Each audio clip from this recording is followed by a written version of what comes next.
오늘은 본문의 말씀을 중심으로 기도에 관한 내용, 특별히 기도 응답에 관한 주제를 가지고 여러분들과 말씀을 나누도록 하겠습니다. 한 초등학생이 있었습니다. 이 아이가 무엇인가 간절히 기도할 것이 있었는지 잘 나가지도 않던 새벽 기도회까지 나가서 열심으로 기도를 하는 것입니다. 무슨 기도 제목으로 이렇게 열심히 기도하고 있는가 엄마가 굉장히 궁금해서 엄마도 열심히 있었던 사람이에요. 그래서 새벽 기도에 나갔는데 열심히 이 아이가 무엇을 위해 기도하고 있는지 옆에서 살짝 들어보니까 이렇게 기도하는 겁니다. 하나님, 미국의 수도를 LA로 옮겨주세요. 이렇게 기도했다는 겁니다. 미국 수도는 어디죠? 워싱턴 DC죠. 워싱턴인데 LA로 옮겨주세요. 이렇게 계속해서 이것만 기도하더라는 겁니다. 그래서 집으로 돌아오는 길에 엄마가 아이에게 묻습니다. 새벽에까지 나와서 왜 미국 수도를 옮겨달라는 기도만 이렇게 계속하는 거야? 이렇게 물었더니 그 아이가 이렇게 대답합니다. 엄마, 사실은 어제 지리 시험을 봤는데 그만 미국 수도를 워싱턴이 아니라 LA로 적어버렸지 뭐야. 이렇게 이야기를 하는 겁니다. 아이가 굉장히 애살이 있었나 봅니다. 한 문제만 틀렸나 봐요. 그런데 자신이 적은 틀린 답이 정답이 되려면 미국의 수도가 워싱턴이 아니라 LA가 되어야 했기 때문에 이렇게 잘못된 기도를 열심으로 하고 있었던 겁니다. 황당한 이야기인 것 같지만 이와 같은 모습은 많은 그리스도인들에게 종종 나타나는 모습이기도 합니다. 자신이 먼저 답을 떡하니 정해놓고 그 답대로 이루어지게 해달라 하나님께 기도하는 사람의 모습은 앞서 수도를 옮겨달라 기도했던 아이의 모습과 무엇이 다르다 말할 수 있겠습니까? 또한 기도할 때 나는 하나님께서 응답하실 때까지 기도한다 이렇게 말은 하지만 가만히 그리고 정직하게 자신의 마음을 들여다보면 하나님께서 허락하실 응답이 아닌 자신이 원하는 것이 이루어질 때까지 부르짖으며 기도하고 있을 때가 많다는 것을 발견하실 수 있으실 것입니다. 심지어 나 자신의 계획대로 모든 것이 풀려지지 않으면 기도의 응답이 없다, 기도의 응답이 이루어지지 않았다 이렇게 이야기하기도 하죠. 이렇듯 많은 사람들이 기도하며 살아가고 있기는 하지만 참으로 안타까운 것은 미국의 수도를 워싱턴에서 LA로 바꿔달라 기도했던 이 초등학생과 같이 기도할 땐 내가 원하는 시간과 때를 정해놓은 채로 그리고 내가 원하는 방법과 답들을 딱 정해놓고 그것대로 하나님께서 응답하여 주시기를 원하는 여전히 어린아이와 같이 성숙하지 못한 신앙들의 모습들이 참으로 많이 있다라는 사실입니다. 만약 내가 원하는 대로 내가 원하는 시간과 때 내가 원하는 방법대로 내가 올려드린 기도가 응답되지 않으면 어떠한 모습을 보이게 될까요? 바로 하나님을 원망하게 되겠죠. 어떻게 하나님께서 저에게 그러실 수 있습니까? 제가 그렇게 간절하게 기도하지 않았습니까? 나의 간절한 기도에 왜 하나님 응답하지 않으십니까? 오늘 이때가 리밋 타임이라고 마감 시간이라고 하나님께 몇 번이나 말씀드리지 않았습니까? 이처럼 기도의 응답이 내가 원하는 것처럼 이루어지지 않는다면 하나님을 향해 불평하고 원망하는 모습을 보이게 되는 것. 이런 것들이 연약한 인간의 본래의 모습이기도 하다는 것입니다. 하지만 우리가 기억해야 하는 것은 하나님께서 우리의 기도에 응답하시는 모습에는 여러 가지 형태가 존재한다는 것이죠. 이것도 어떻게 보면 너무도 당연한 이야기 아닙니까? 저희들은 기도 응답의 주체가 아니라 객체일 뿐이고 오직 하나님만이 모든 기도를 들으시는 분일 뿐만 아니라 응답의 주체이시기 때문에 거기에다가 저희들은 감내나라 배나라 할 수도 없고 해서도 안 된다라는 것이죠. 결국은 하나님께서 허락해 주셔야만 받을 수 있는 이 기도의 응답. 이 기도의 응답에는 어떠한 모습들이 있을까? 제가 기도에 관한 설교를 하면 종종 말씀드리는 내용이긴 한데요. 다시 한번 말씀드리자면 첫 번째 모습은 기도의 응답의 모습. 그러니까 기도하자마자 즉시 기도가 응답되는 것입니다. 그러니까 기도하는 그 즉시 기도가 응답되는 것. 아마 저도 그렇고 여러분들이 가장 원하는 이 기도 응답의 형태가 아닐까 생각합니다. 기도하는 그 순간 하나님께서 들어주시고 응답해 주시는 모습 한번 상상해 보십시오. 얼마나 아름답습니까? 그 아들의 아버지 5만 번 이상의 기도 응답 받은 조지 뮬러, 제가 여러 번 말씀드렸죠. 그는 하나님의 부르심을 받고 천국에 들어가는 그 순간까지 15만 명이나 되는 많은 아이들을, 고아들을 기도를 통해 먹이고 입혔던 조지 뮬러. 자, 그분은 60여 년간 오랜 시간 아이들을 위해 사역하는 가운데 단 한 번도 사람들에게 이것이 필요합니다, 저것이 필요합니다, 한 번만 도와주십시오, 이런 식으로 먼저 사람들에게 손을 벌린 적이 없었다라고 합니다. 오히려 도움이 필요할 때마다 그는 하나님의 말씀을 묵상하고 말씀 속에 나오는 하나님의 약속을 붙들고 기도의 자리로 매번 나아갔다고 알려져 있죠. 평소 조지 뮬러가 붙잡았던 말씀은 시편 81편 10절 말씀이라고 합니다. 나는 너를 애굽 땅에서 인도해낸 여호와 내 하나님이니 내 입을 크게 열라 내가 채우리라. 이 말씀을 붙들고 그는 날마다 자신의 필요를 하나님께 올려드리며 입을 크게 열어서 하나님께 간절히 부르짖으며 기도했다라고 합니다. 이 힘으로 때를 따라 돕고 채우시는 은혜, 5만 번 이상의 기도 응답을 얻게 된 그야말로 하나님께서 부어주시는 풍성한 은혜를 날마다 누리며 경험하는 기도 응답의 산 증인이 될 수 있었다라는 것입니다. 자, 두 번째 응답의 모습. 두 번째는 기도를 시작한 이후 일정한 시간이 지나야지 하나님께서 기도 응답해 주시는 경우입니다. 아마도 저희들이 제일 많이 경험하고 있는 기도 응답에 대한 시츄에이션이 아닌가 이런 생각이 듭니다. 저희들이 기도는 하고 있지만 하나님께서 언제 응답하실까? 응답의 때와 시기를 알 수 없는 것이 대부분이지 않습니까? 즉, 두 번째 상황은 하나님께서 정하시는 right time, 그러니까 정확한 때가 되었을 때 기도 응답이 이루어지는 것을 말합니다. 기도 응답이라는 선물을 하나님께서 저희들에게 기도하는 그 즉시 주실 수도 있겠지만 바로 주시지 않고 하나님께 올려드린 우리의 기도가 차고 찼을 때, 기도의 게이지가 100% 되었을 때, 하나님의 라이타임이 되었을 때 응답이라는 선물을 주시는 것. 이것이 두 번째 기도 응답의 상황입니다. 자, 그리고 세 번째는 아무리 기도해도 응답이 오지 않는 겁니다. 아무리 기도해도 응답이 없는 것. 그러니까 내가 살아가는 동안에는 하나님께 올려드린 기도의 응답을 보지 못하는 경우가 바로 그것이겠죠.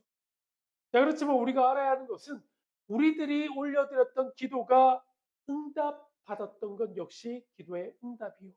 응답받지 못했던 기도, 하나님께서 거절하신 것 역시도 우리에게 임한 하나님의 응답이요 은혜라는 것을 기억하시는 저와 여러분 되시기를 주님의 이름으로 축복합니다.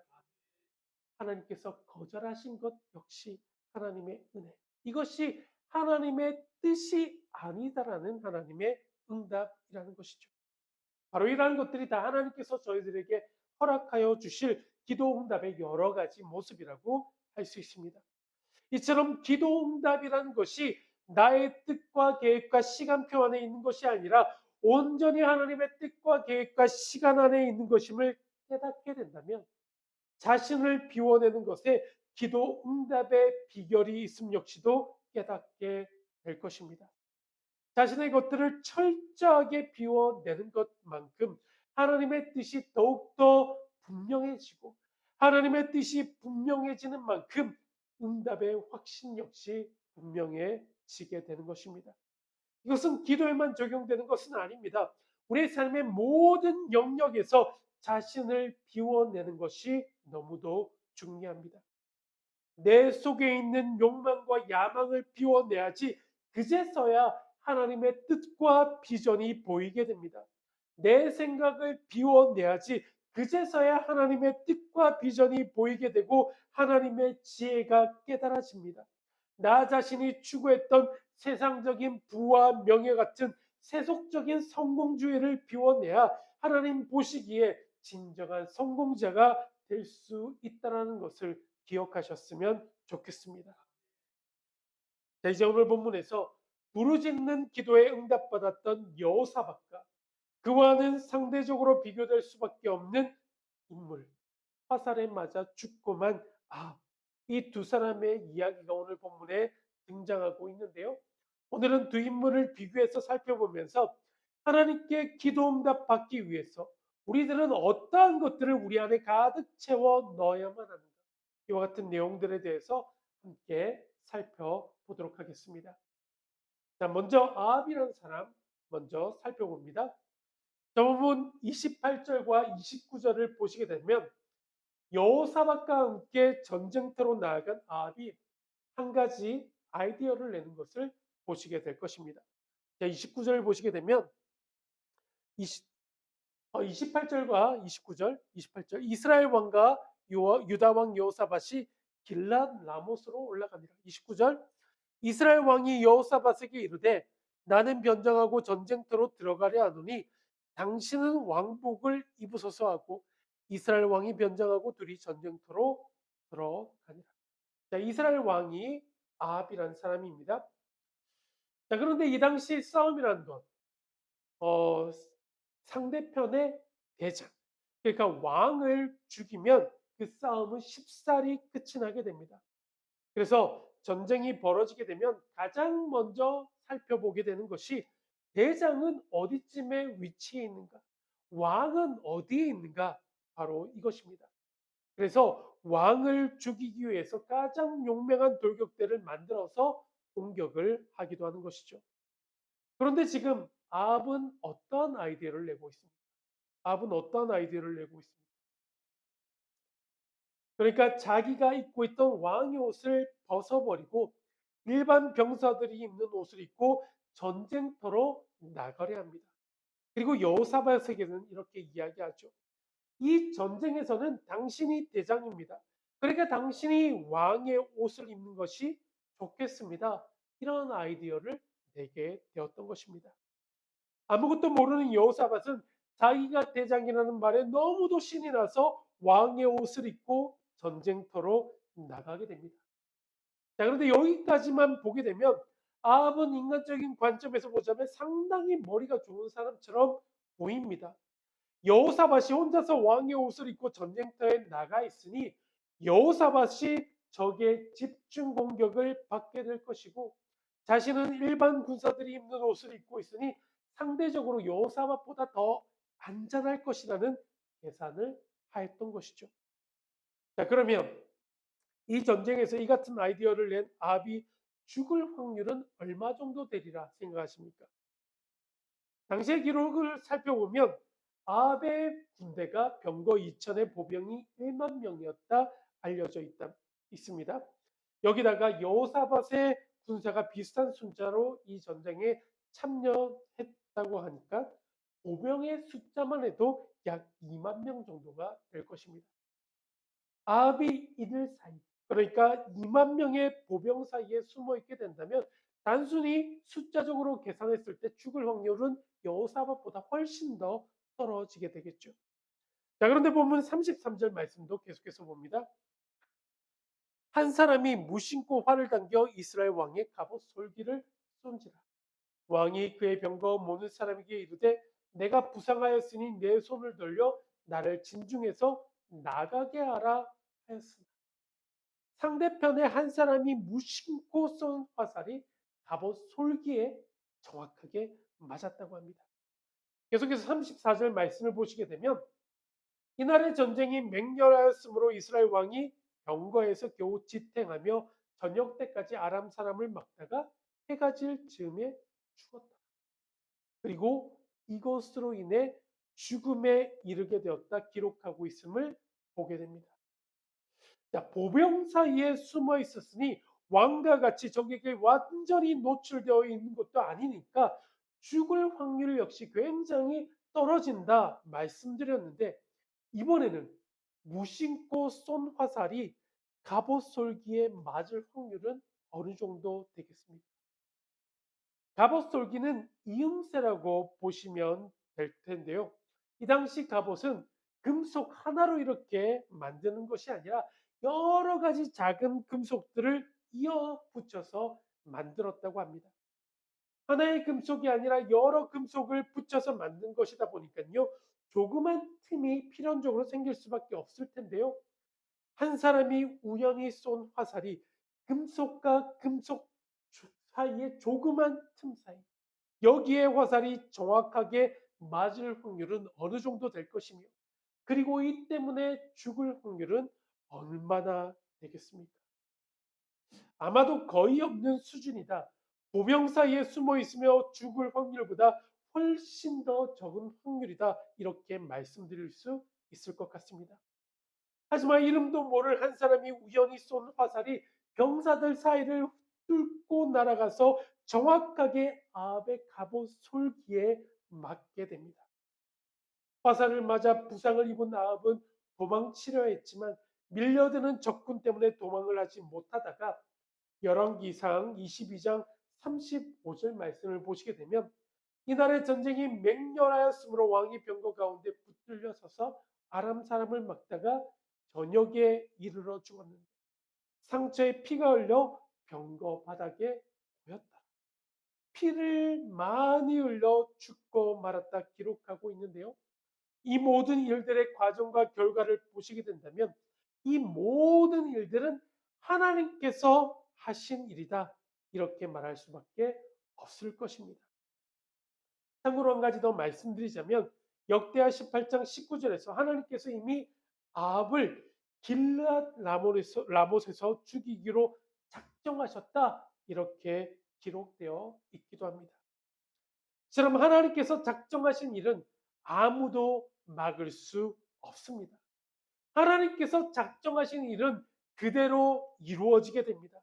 하나님의 뜻은 그 누구도 막을 수 없습니다.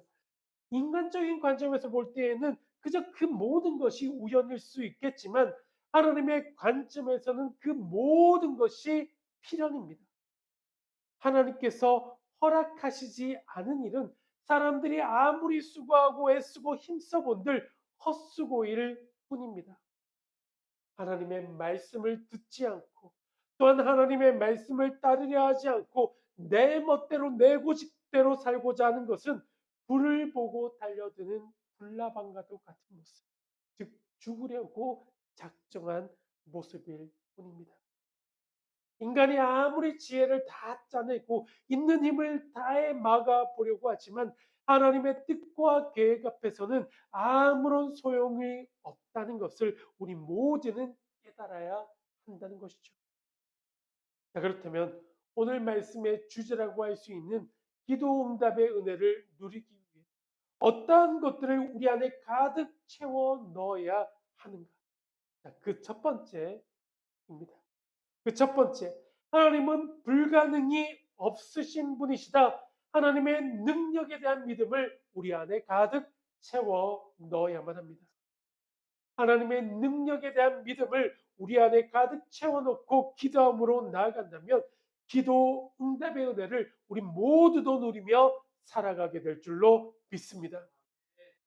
하나님의 능력에 대한 믿음으로 가득 채워 넣어라.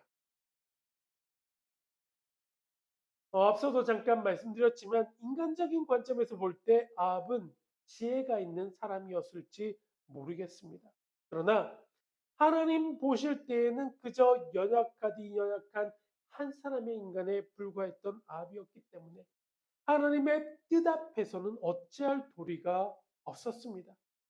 그러나 아합은 하나님의 뜻을 알아가고자 하는 그 어떠한 노력도 하지 않았습니다. 하나님의 능력에 대해서도 아합은 정확하게 알지 못했습니다.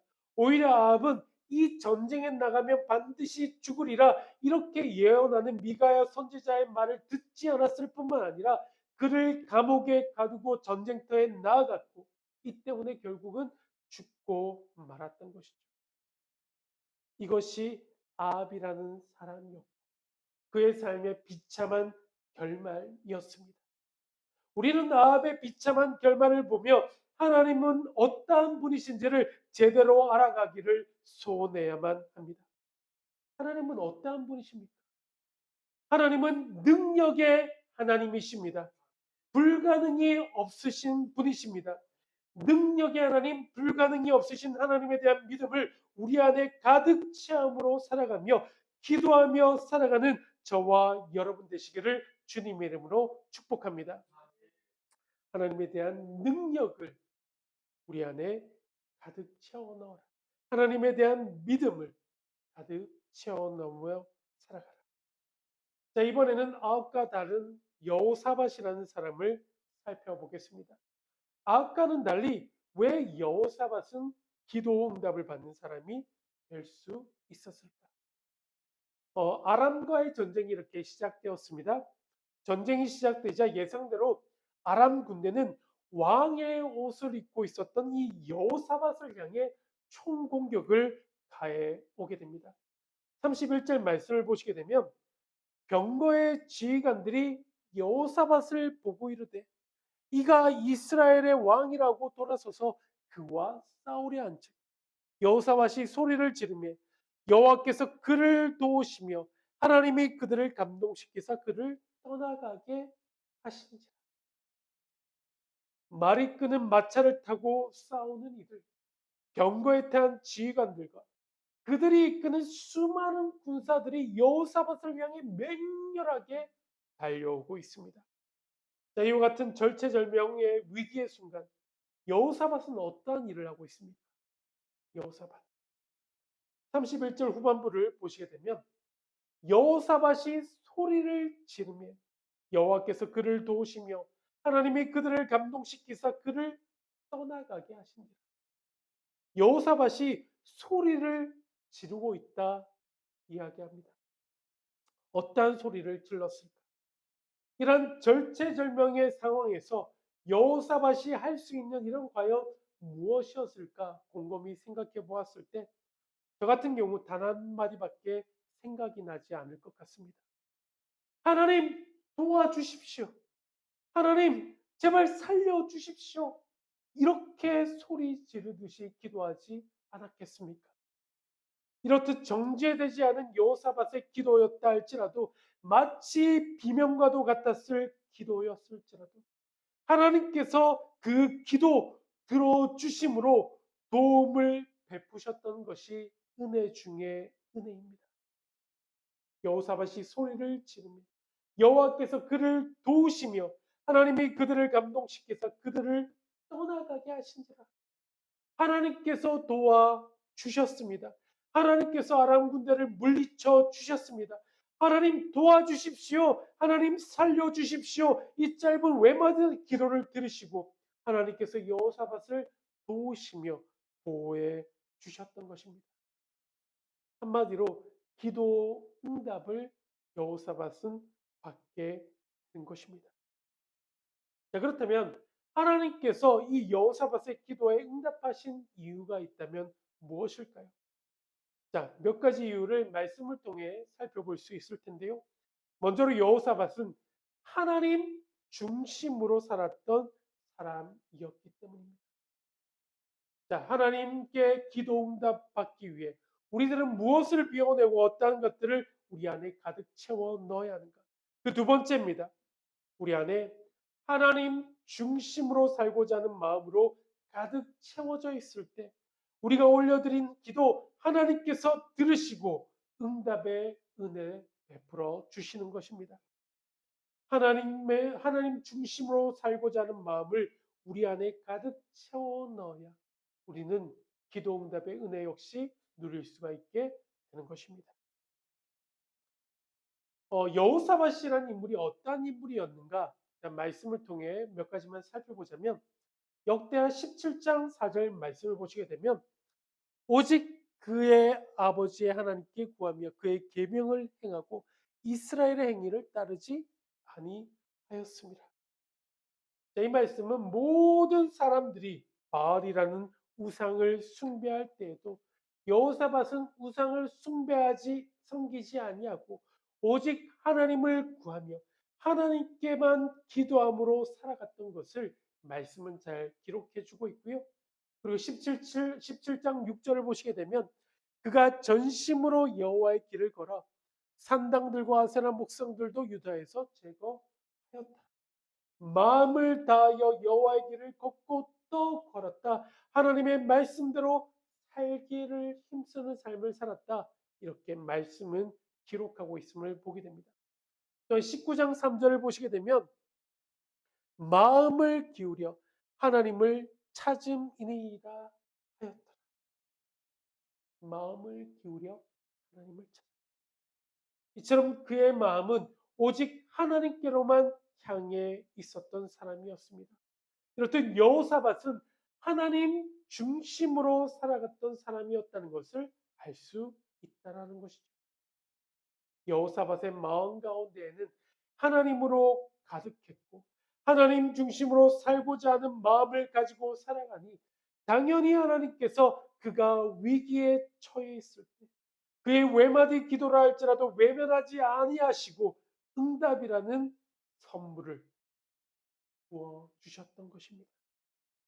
하나님 중심으로 살고자 하는 그 마음을 우리 안에도 가득 채워넣음으로 살아간다면 우리가 하나님께 올려드리는 기도 하나님께서 반드시 응답이라는 선물 주신다는 것입니다. 자, 마지막으로 제가 역대한 말씀 중에 너무도 좋아하는 말씀 한 구절 함께 나누고 말씀을 정리하도록 하겠습니다. 바로 역대하 20장 12절 말씀인데요. 자, 이렇습니다.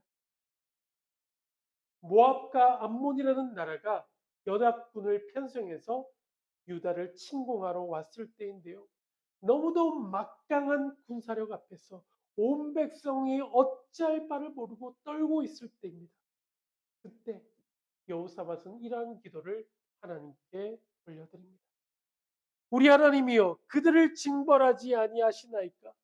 우리를 치러 오는 이 큰 무리를 우리가 대적할 능력이 없고 어떻게 할 줄도 알지 못하옵고 오직 주만 바라보나이다.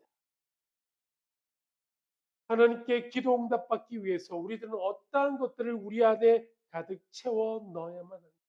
마지막 세 번째로 우리 안에 주만 바라보는 마음을 가득 채워 넣어야 우리가 올려드리는 기도 하나님께서 들으시고 응답이라는 은혜 역시 베풀어 주신다는 겁니다.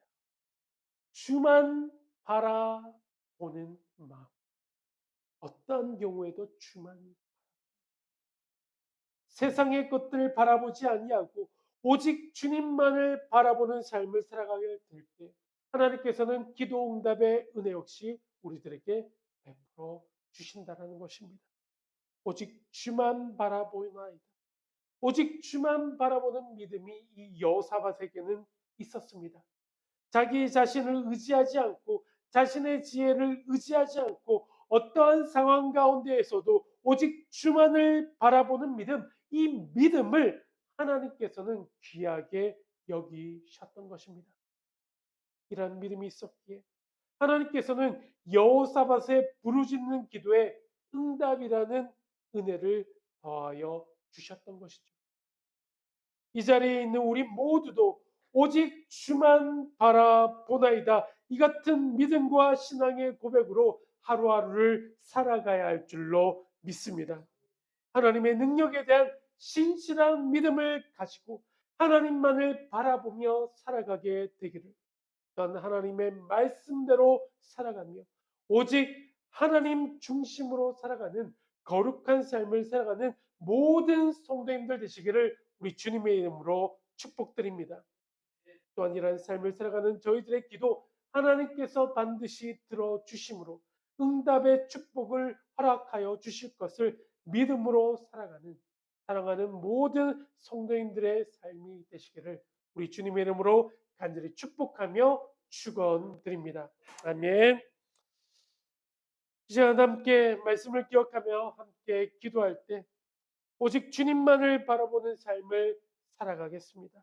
하나님 중심으로 살아가겠습니다. 하나님의 능력을 믿음으로 살아가겠습니다.